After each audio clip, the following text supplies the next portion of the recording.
Amigos, hoje, conforme eu estava dizendo, eu vou falar acerca de um tema que se faz reincidente em nossas conversas.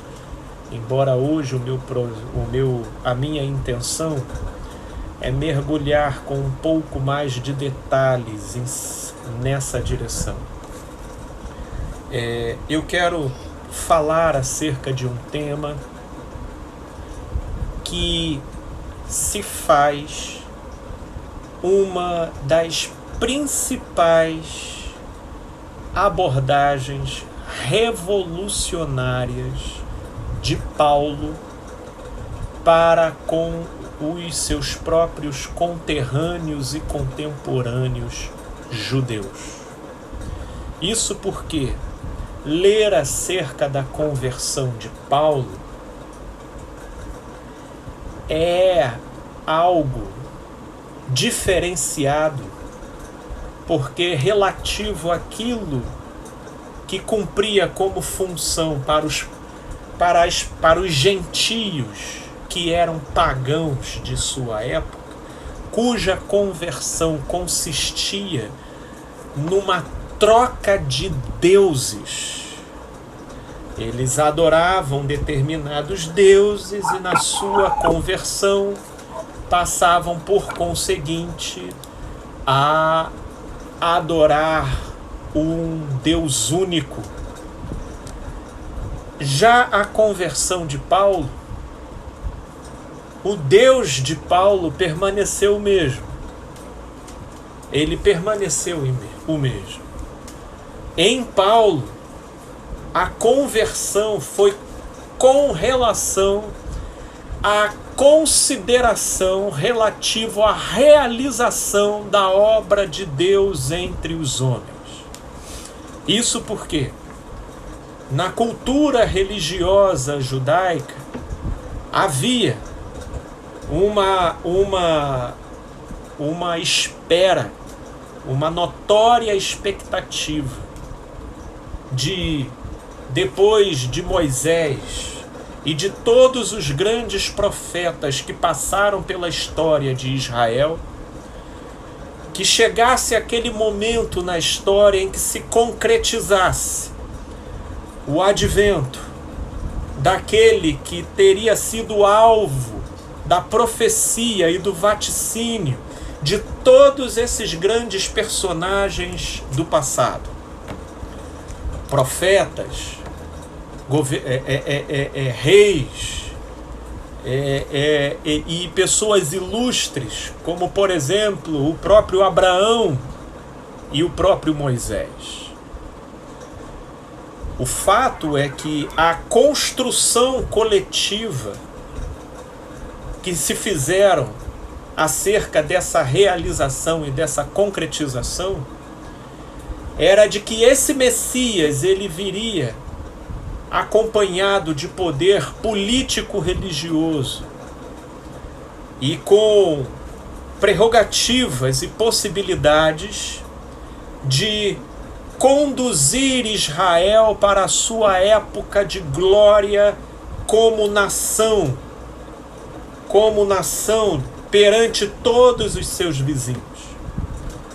E sobretudo, naquele tempo e naquela época em que Israel vivia sob o jugo de Roma,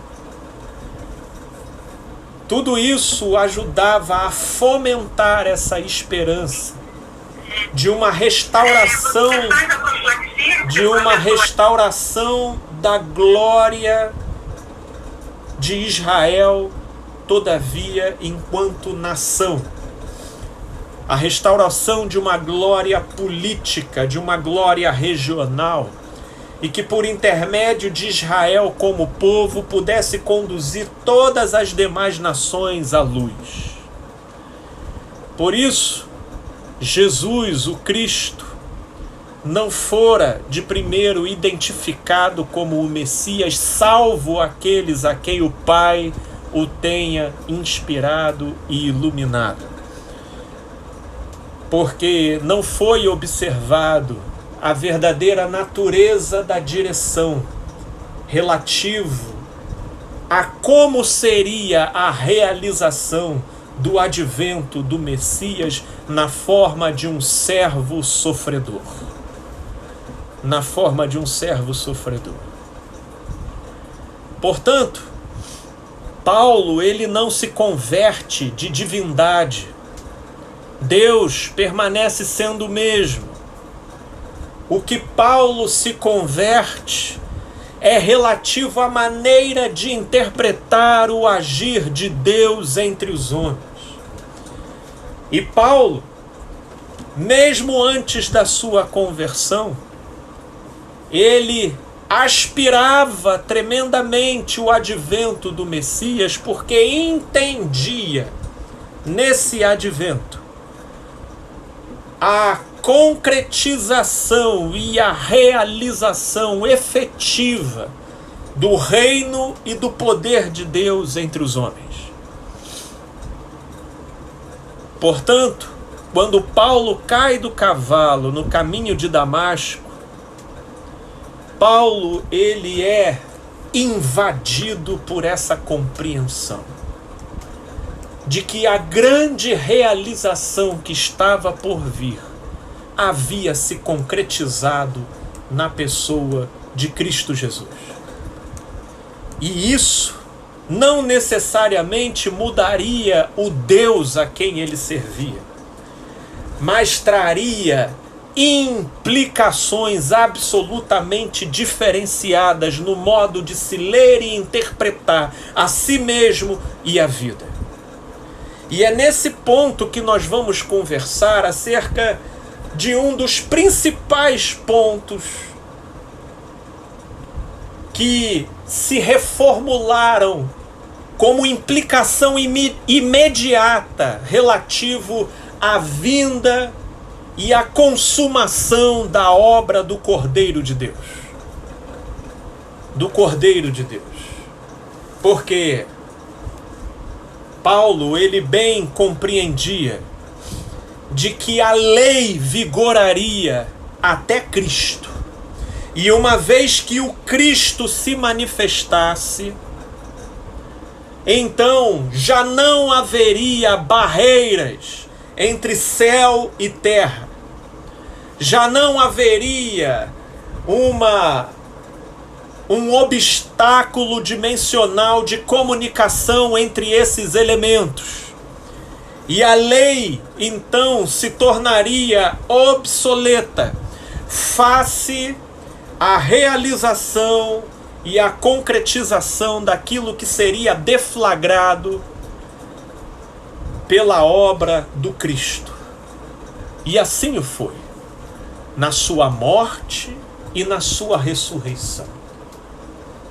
E então Paulo, ele começa a propor um novo olhar, um olhar revolucionário, onde, embora sua devoção e zelo para com Deus permanecessem o mesmo, a sua abordagem se tornou altamente diferenciada, porque faria toda a diferença o fato de que o Cristo, o Messias de Deus, havia sido enviado. E tendo sido enviado e tendo morrido na cruz e ressuscitado, com ele morreu o nosso velho homem. Logo, muda-se a concepção completa na maneira de a gente lidar com a ideia de pecado, com a ideia de erro.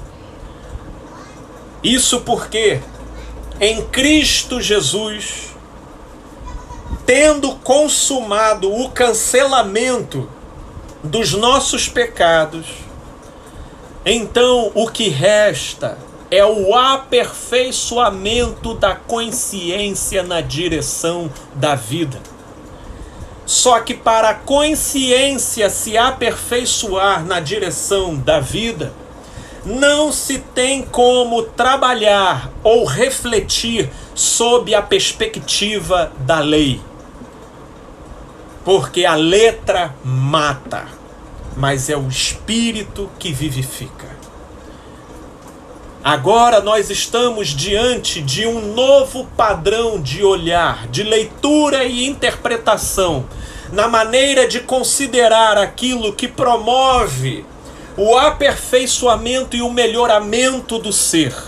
Embora até hoje a igreja católica e protestante, o cristianismo, ele faz reverberar, ele faz perseverar e insistir a mesma ótica interpretativa, se não na teoria, pelo menos no seu modo prático, relativo ao entendimento e ao modo de operação da lei, e não da graça.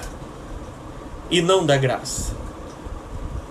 E a prova acerca disso que eu estou dizendo nada mais é do que a conflagração de uma geração de neuróticos, de obsessivos, de compulsivos e de pessoas engasgando e tropeçando e se embolando na própria subjetividade, naquilo em que a sua própria sinceridade tenta fazer o seu melhor com a perspectiva legalista, fazendo uma espécie de híbrido da lei com a graça. Porque hoje, depois de Cristo, o melhor que a religião cristã conseguiu foi até sair da perspectiva legalista pura, mas ao invés de se lançar na graça pura, ele parou no meio do caminho e forjou uma concepção híbrida, que nem é lei e nem é graça. É uma sopa. É uma sopa de letrinhas que na hora que você pensa que está na graça vem a lei, e na hora que você acha que a coisa é lei, a pessoa vem com o discurso da graça. E aí no final a conta nunca fecha. E o sujeito ele está sempre numa relação de dependência com a instituição, com o líder, e numa psicologia fadada a se manter na altura de um bonsai.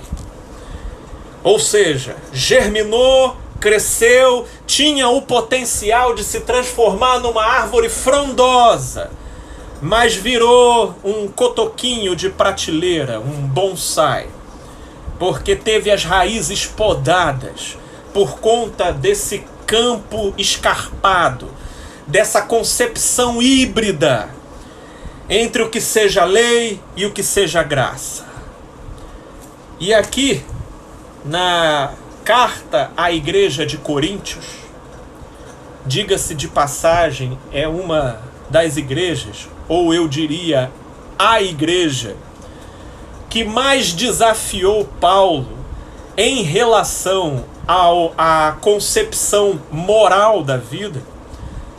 Isso porque a cidade, culturalmente, por ser uma cidade portuária, e inclusive pela sua posição estratégica no Peloponeso, ali na atual Grécia, no sul da atual Grécia, dando contato tanto para o mar Adriático quanto para o mar Mediterrâneo, ele era uma cidade visitada, né? Era uma cidade de alta rotatividade, visitada por muitas pessoas, e justamente por não terem uma identidade de enraizamento com a cidade, isso dava oportunidade para as vivências mais translocadas, sobretudo porque na acrópole da própria cidade havia o templo a Afrodite, que periodicamente tinha os seus cultos ritualísticos baseados na prostituição, onde as sacerdotisas de Afrodite desciam a acrópole abaixo, vivenciando momentos libidinosos com os seus habitantes como forma de prestar culto à divindade. como forma de prestar culto à divindade. Portanto, do ponto de vista da religião moralista, essa cidade era um baita desafio, né? De modo que, se a consciência legalista judaica entrasse ali, meu Deus, teria que haver perseguições, restrições, proibições das mais diversas naturezas. Tudo isso, de preferência, acompanhado com muitos castigos e ameaças, porque tudo isso pertence à esfera operacional da mentalidade legalista.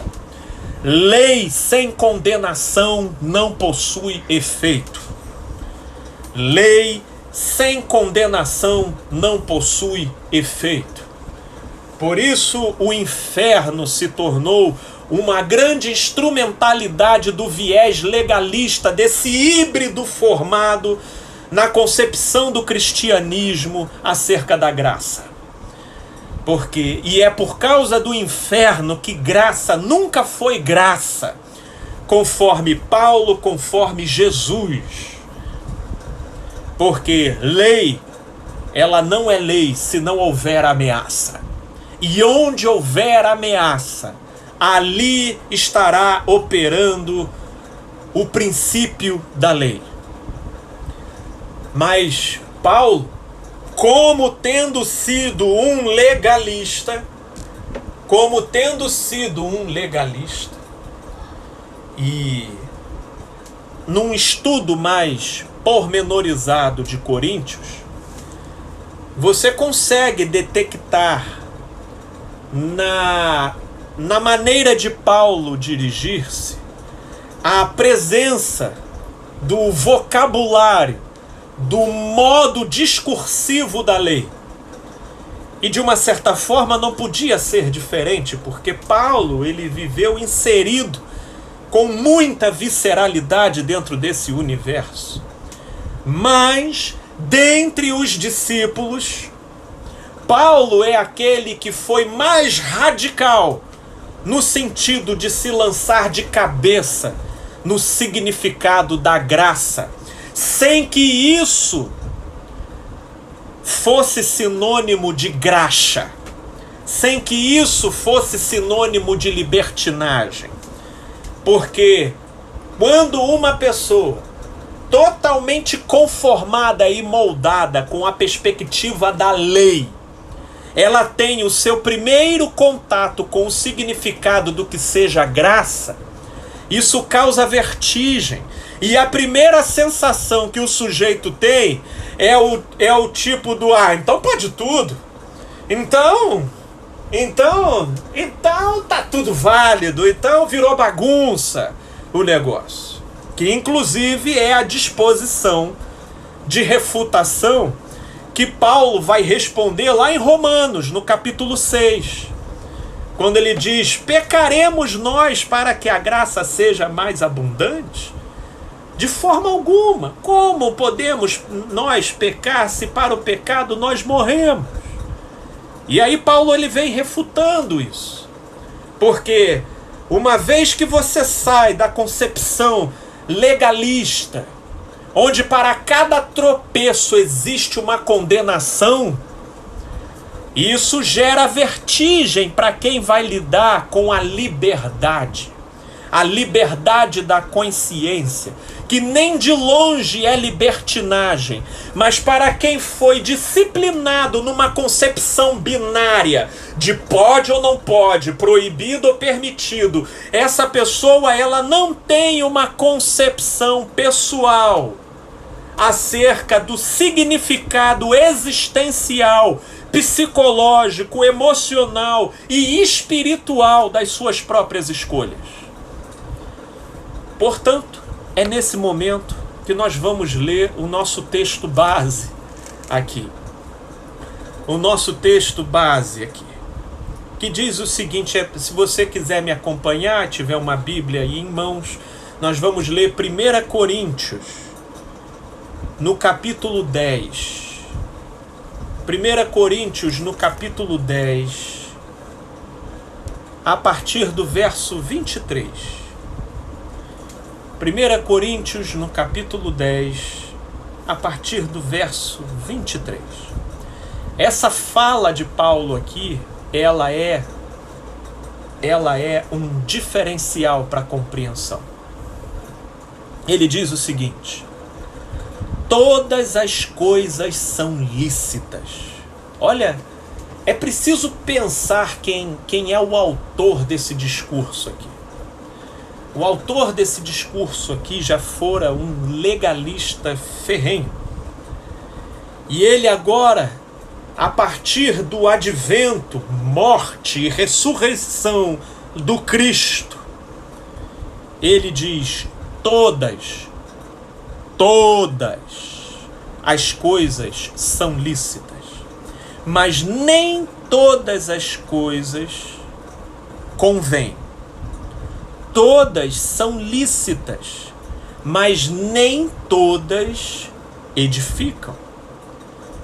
Mas nem todas edificam.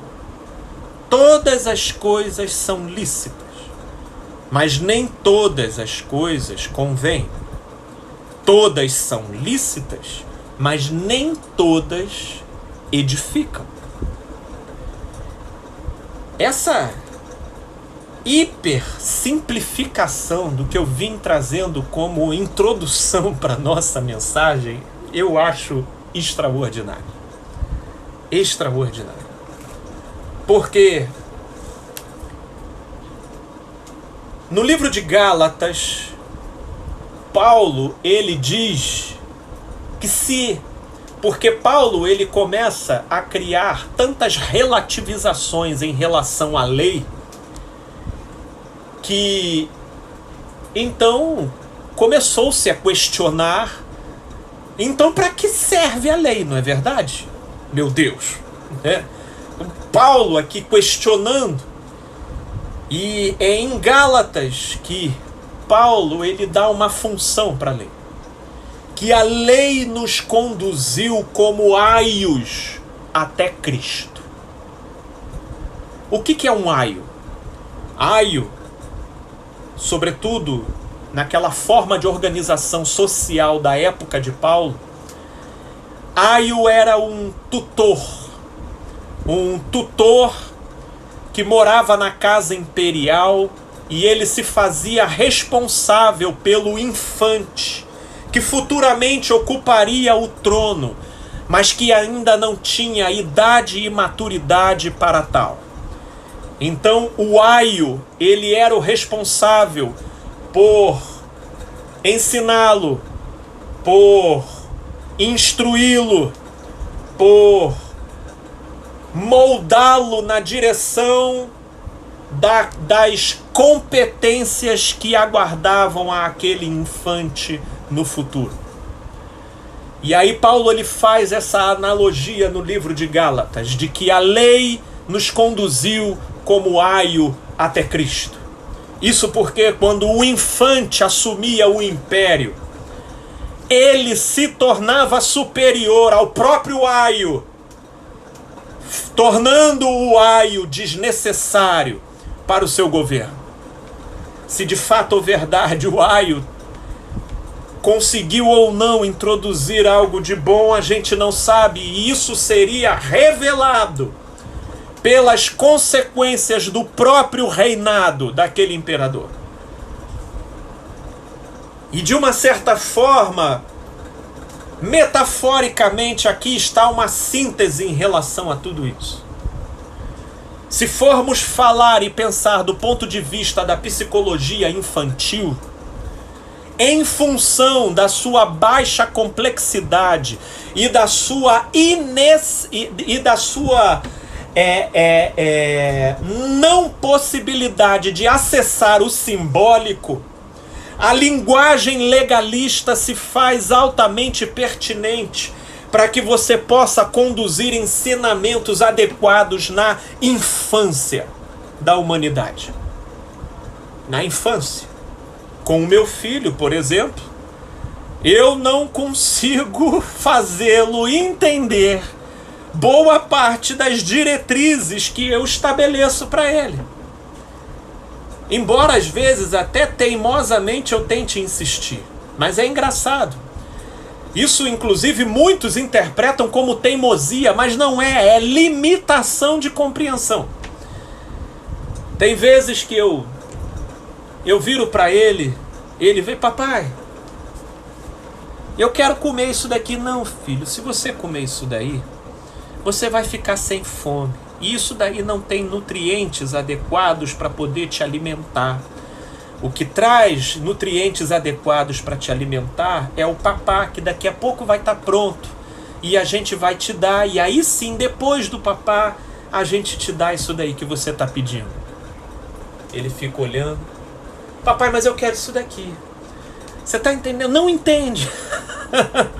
Não entende. Não adianta você traduzir isso por teimosia, porque isso não é teimosia, isso ainda é limitação da capacidade de reflexão, de racionalização e de articulação dos elementos que estão em jogo, de modo que então a linguagem que se tem com ele é não pode.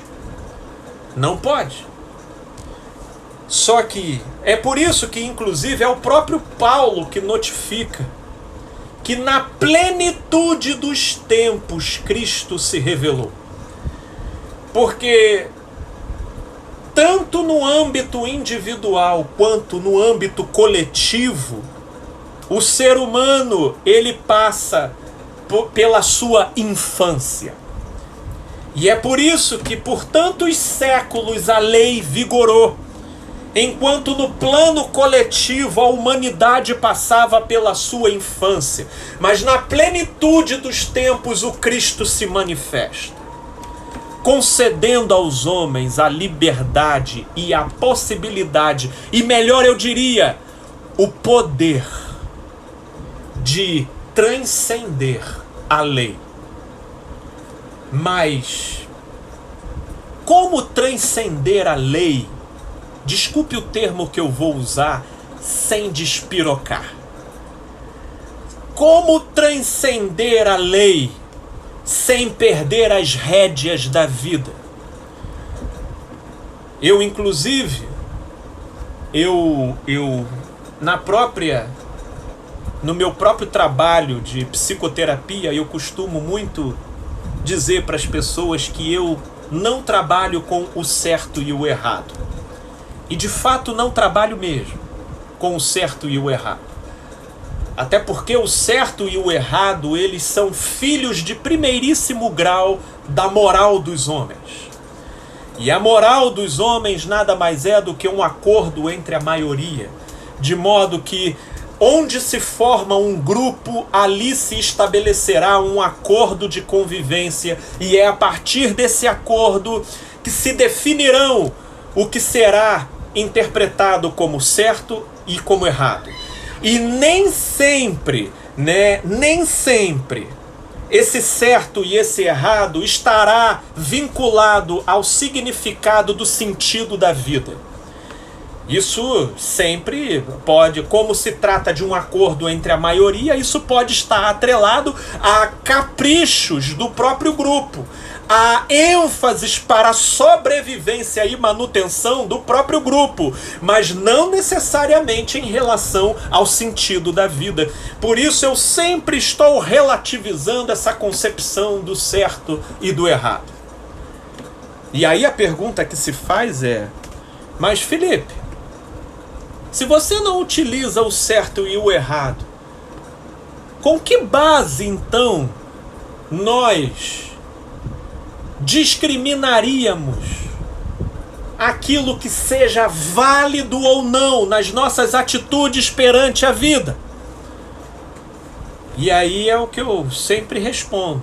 Assim, olha, o que eu uso como maneira de discriminar o que seja válido ou não para a vida foi um princípio de vida ensinado por Jesus. Jesus, ele disse: olha para os frutos, pelos frutos os conhecereis. Pelos frutos. E Jesus ainda disse mais: não se vindimam figos de espinheiros, e nem se extraem uvas de abrolhos.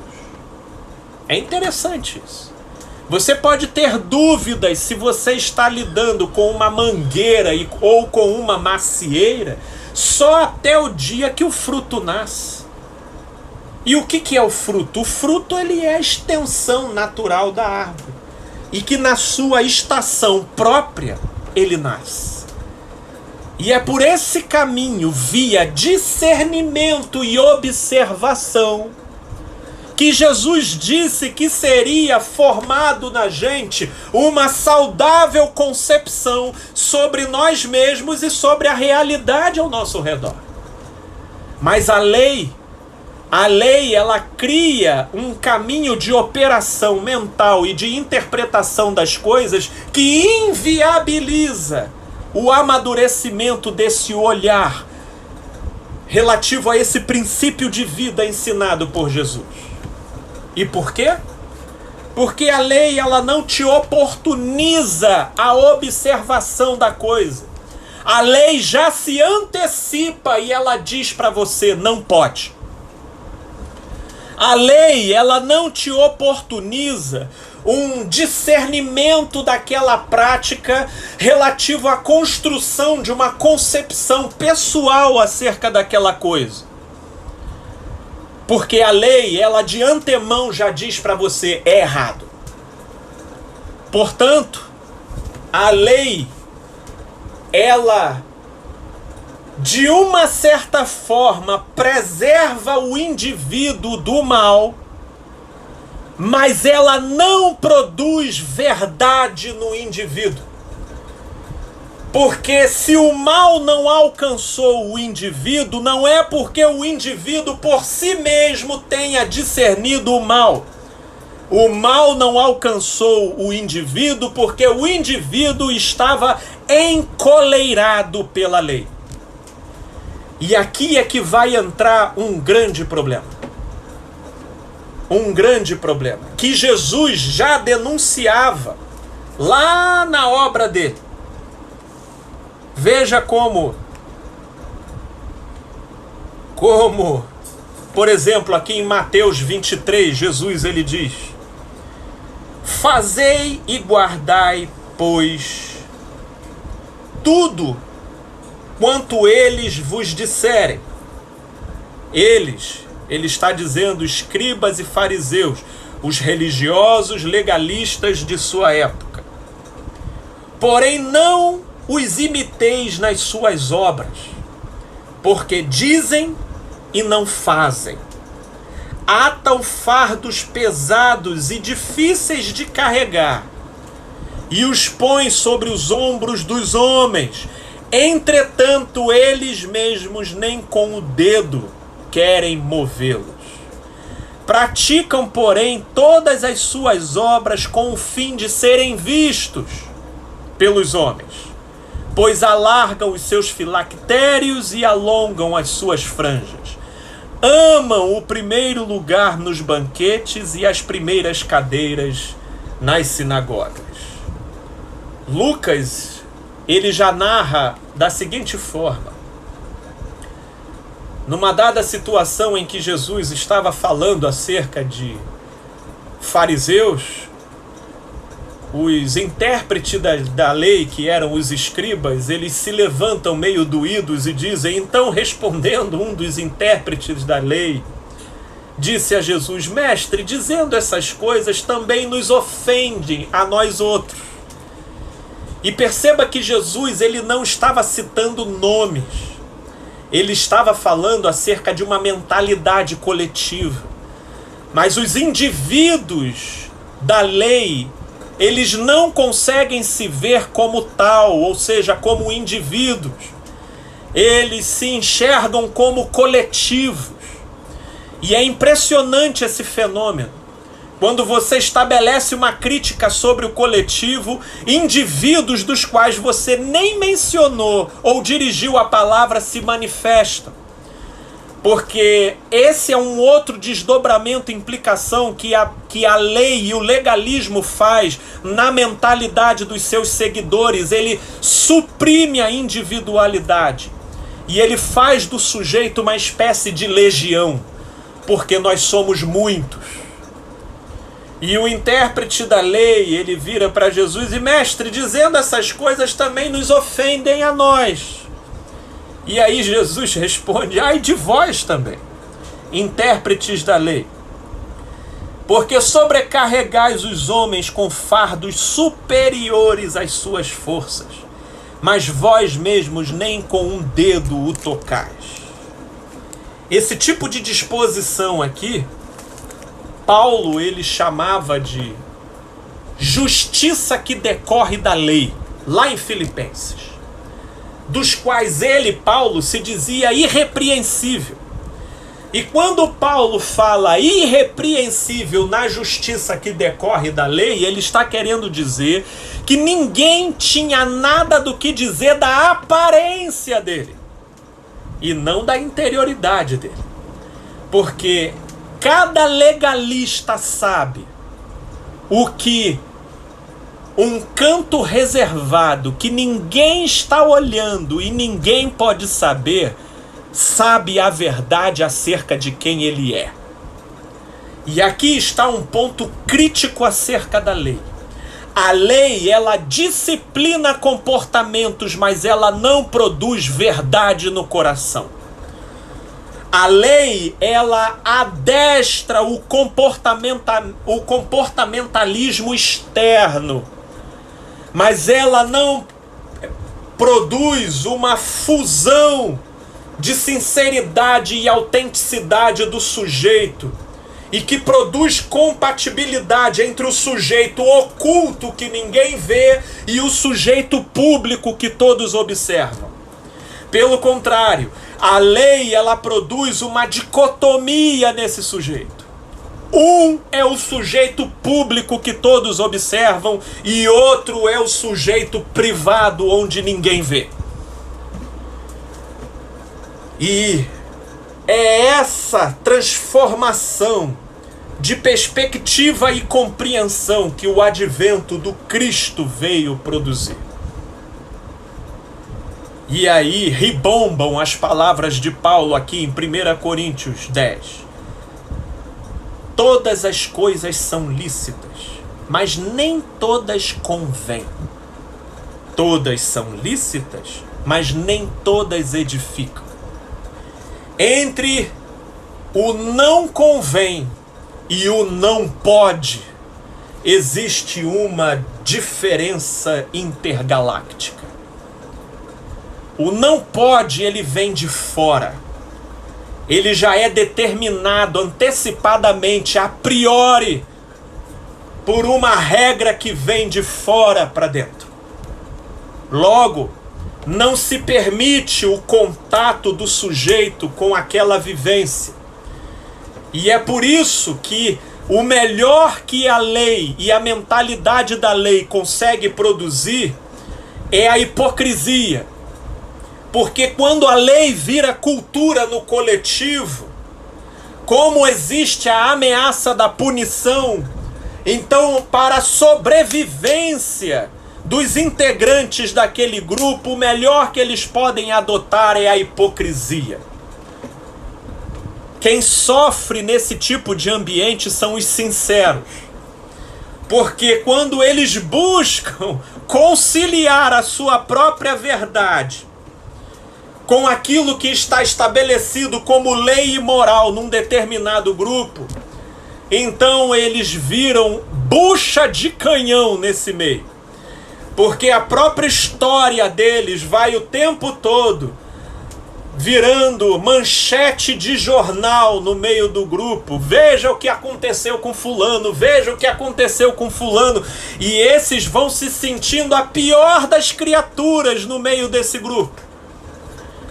Porque como eles não conseguem deixar de ser sinceros e como eles tentam não ser hipócritas, porque eles trabalham com o ponto de partida de que Deus é aquele que vê o coração, Então, se eles caem, eles se entregam como exposição, e a exposição massacra eles diante do grupo, emprestando para eles sempre uma perspectiva de inferioridade, de incompetência, como quem não está conseguindo realmente aceitar e crescer. Aí eles falam em graça de Deus. Porque essa é uma concepção híbrida dentro dos caminhos religiosos hoje em dia. E a verdade é que o eu não posso e o não me convém, ele é diferente, porque se o eu não posso é uma regra que vem de fora para dentro, o não me convém só nasce quando se desenvolve uma concepção pessoal do sujeito acerca daquela prática e daquela vivência. É por isso que Paulo diz, em termos de legalidade e licitude, todas as coisas são lícitas, mas nem todas edificam. Como é que se discerne se uma coisa edifica ou não? Lendo um livro? Lendo a opinião de terceiros? Isso pode até dar indícios. Isso pode até dar algumas pistas. Mas como é que se descobre de fato e verdade se aquilo edifica ou não? É quando o sujeito vivencia dentro de si o peso, a força do rasgo que aquilo provoca dentro do ser. Agora, como uma pessoa vai descobrir isso e vai discernir isso, se a principal preocupação que ela tem é com a sua própria reputação, é com aquilo que os outros vão pensar dela? Porque essa é a justiça que opera na lei. Como a lei adestra comportamentalismos externos, logo ela produz no coletivo uma expectativa sobre a reputação do sujeito. E é por isso que Jesus aqui, em Mateus 23, ele vai dizer que os comportamentos derivados das pessoas que vivem em meio a essa mentalidade é justamente a de se exibir. É por isso que Jesus disse, praticam, porém, as suas obras com o fim de serem vistos dos homens, pois alargam os seus filactérios e alongam as suas franjas. Amam os primeiros lugares nos banquetes e as primeiras cadeiras nas sinagogas, as saudações nas praças. Eles amam. E eles possuem um verdadeiro pavor de terem descortinado sobre si verdades que denunciam realidades diametralmente opostas à reputação que eles construíram para o lado de fora. Essa é a verdadeira ameaça para eles. A ameaça para eles não é a consequência real que um determinado ato produz. A ameaça para eles é aquilo que pode ameaçar o personagem que eles criaram diante do grupo. Logo, o que eu quero dizer com isso é que a perseveração da mentalidade legalista num tempo e numa época em que ela deveria ser transcendida pela consciência saudável em Cristo, produz alienação no sujeito em relação à concepção do que seja ameaça e do que seja prejuízo. Isso porque o sujeito não consegue mensurar aquilo que edifica. Porque aquilo que edifica para o sujeito é aquilo que beneficia a imagem do sujeito perante o grupo. E para o sujeito, aquilo que não edifica ele é aquilo que compromete a imagem dele diante do grupo. Ora, sob essa perspectiva, qual é a concepção saudável e adequada que um sujeito desenvolveria em relação ao real significado das implicações das suas atitudes na vida? De modo que esse é o tipo de pessoa que ele trai a esposa e esbagaça o coração da família, mas ele não consegue perceber o mal que ele fez para a esposa, porque se ninguém do grupo ao quem ele pertence não ficou sabendo do que ele fez, ele então se sentiu alvo da misericórdia de Deus e se viu diante de um livramento, e muitos, inclusive, desenvolvem um verdadeiro cinismo nisso. Porque já que a reputação dele não foi maculada, então ele entende que ele não foi prejudicado, que a mão de Deus não pesou sobre ele, mesmo que a esposinha dele tenha ficado esbagaçada com a coisa. É o tipo de pessoa que, uma vez perpetrando um determinado mal, se esse mal não vem para a superfície, ele então caminha de boa. Ele caminha sem maiores sensações complicadas. Se ele tiver que bater na esposa, ele bate. Se ele tiver que ferir os protocolos daquilo que seria recomendável para preservar as pessoas do seu meio, ele fere. Se ele tiver que negar dinheiro para quem está precisando, ele nega. Só até o dia que aponta uma câmera na direção dele.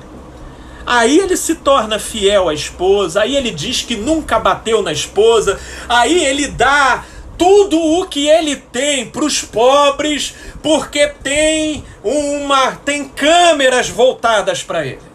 Essa é a alienação que a mentalidade legalista produz no comportamento do sujeito.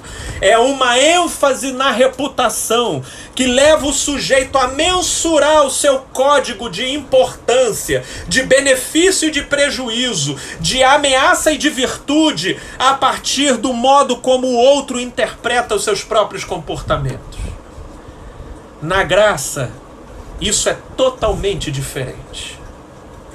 Na graça, a gente discerne aquilo que nos convém. E o convite é para discernir aquilo que nos edifica ou não. E isso não se tem como fazer se você não tiver uma experiência de vida e uma observação não alienada, porém voltada para discernir o peso e a medida do retorno daquela prática. É por isso que, para que essa concepção ela se construa de maneira saudável na consciência de uma pessoa, não são poucas as vezes que eu estou recomendando pessoas saírem do meio de determinadas comunidades. Meu amigo, você não vai conseguir desenvolver uma concepção saudável acerca do que te convém ou não, e do que te edifica ou não, se você continuar inserido no meio desse grupo cuja cultura é a do policiamento recíproco, que fomenta os comportamentalismos externos em detrimento da verdade do coração. Tem que sair dessas comunidades, para que o sujeito comece a se purificar dessa concepção de que o pior prejuízo que possa alcançá-lo é a opinião de terceiros sobre a sua reputação. E ele possa então, ele com ele mesmo, começar a discernir: meu Deus, mas se eu ficar com essa tristeza aqui, isso não é bom para mim. Se eu ficar aqui cultivando esse tipo de angústia, não é bom para mim. Se eu ficar aqui nesse tipo de repetição comportamental, eu não vou chegar a lugar algum. Se eu ficar aqui nessas relações vazias, ocas. Esse vazio chega em mim, eu não quero mais isso para mim. E aí é quando esse tipo de concepção começa a se formar no sujeito, é que existencialmente ele começa a desenvolver o que significa não me convém. É por isso que uma das coisas que eu também digo assim, né, com muita frequência, eu uma vez ouvi isso. Se um anjo chegar diante da igreja e disser: meus servos, quero dizer para vocês que a partir de hoje pode tudo. Meu Deus, tem muita gente assistindo às surubas mais inimagináveis da face da terra. E por quê? Porque eram pessoas cujo comportamento só estava atrelado a uma proibição que vem de fora, mas ela não tinha consonância com um discernimento pessoal acerca do que convém ou não convém para ela mesma. E é aí que está o X da questão. Se chega um anjo hoje aqui para mim e diz: Felipe, opa, quero dizer que a partir de hoje pode tudo. É só isso? É. Então, vamos seguir, né? Então, vamos continuar. Vou continuar aqui falando com vocês.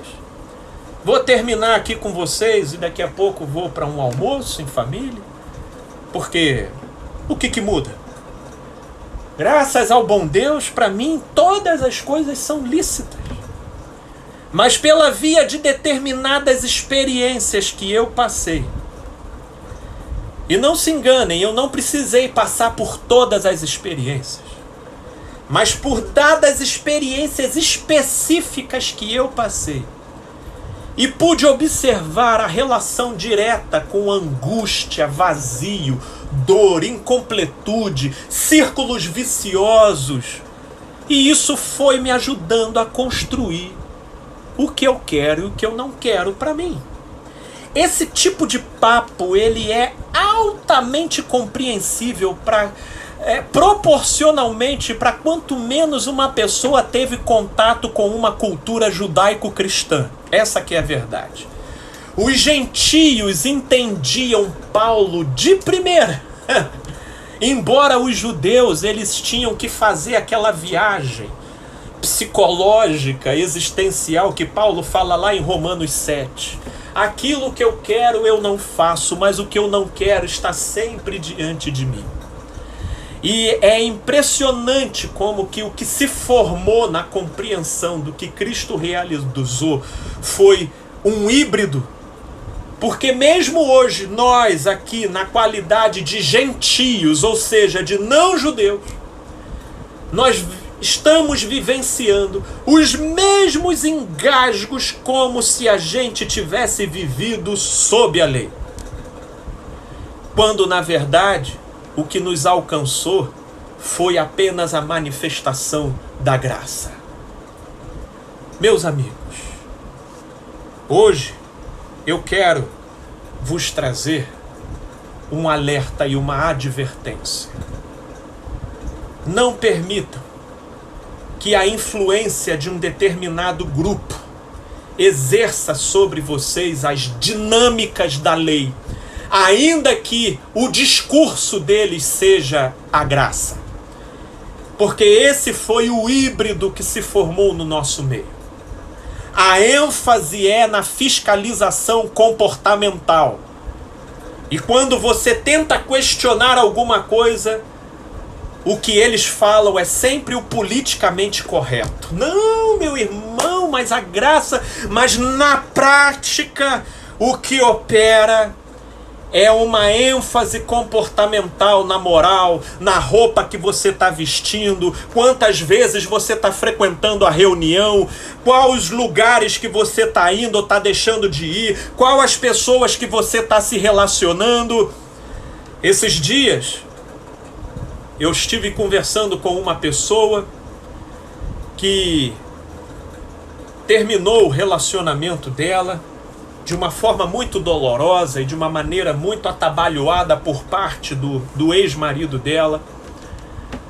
E ela se viu acachapada por inúmeras carências, instabilidades na autoestima, o que do ponto de vista emocional e existencial, meu Deus, é uma relação básica de causa e efeito.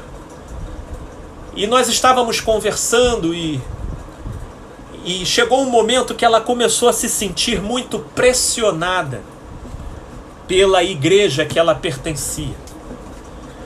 E eles começaram a ligar, e tudo isso até movido por uma boa intenção. Não estou dizendo que isso é mal intencionado, não. É uma boa intenção porque, na verdade, é a plataforma programática que essas pessoas carregam na sua visão de mundo. Então é com isso que elas falam e é com isso que elas trabalham, e elas começaram a dizer: mas você tem que vir para a igreja, você está vindo pouco na igreja, mas essas coisas também elas estão se prolongando com você porque você não está vindo na igreja. E aí começa a estabelecer toda uma relação alienada de causa e efeito, estabelecendo ameaça onde não existe e querendo oferecer benefício que na verdade não consiste naquilo que ela realmente precisaria para poder se recuperar do momento que ela estava passando.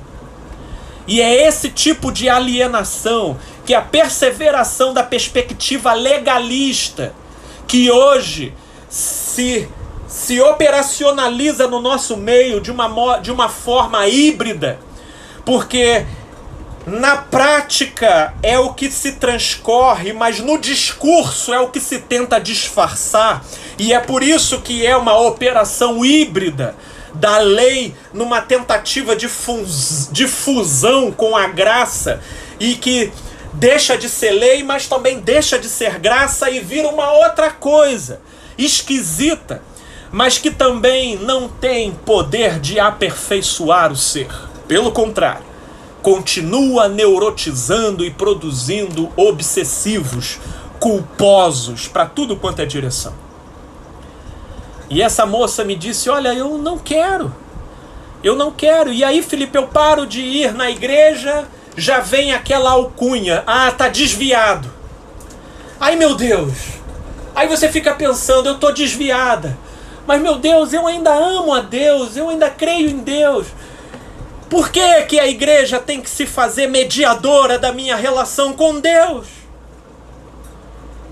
E é esse legalismo que condiciona o comportamento, que força, que proíbe, que exige, que atropela a espontaneidade da alma, embora carregue no discurso a concepção de graça. E com essa pessoa eu tenho trabalhado a liberdade que temos em Cristo Jesus. Como Paulo afirma em Gálatas: já não vivo mais eu, mas Cristo vive em mim. E a vida que eu vivo agora na carne, vivo-a pela fé no Filho de Deus, ao qual me amou e se entregou por mim.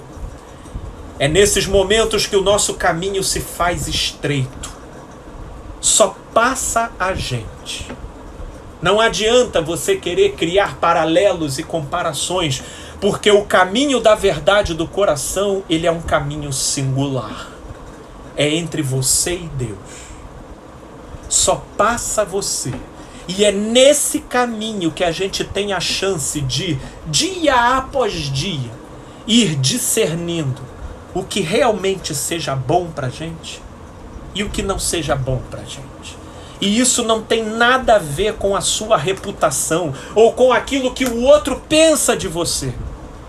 Porque essa foi a principal perversão de alienação provocada pela mentalidade legalista judaico-cristã, ainda perseverando na mentalidade da igreja hoje em dia.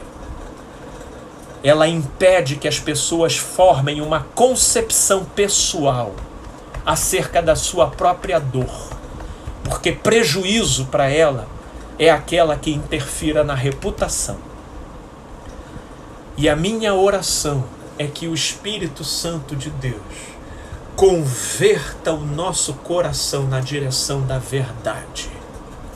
E que a minha verdade diante de Deus me seja mais importante acerca daquilo que o outro possa pensar acerca de mim. Porque eu não preciso ser nada para ninguém além daquilo que Deus sabe que eu sou.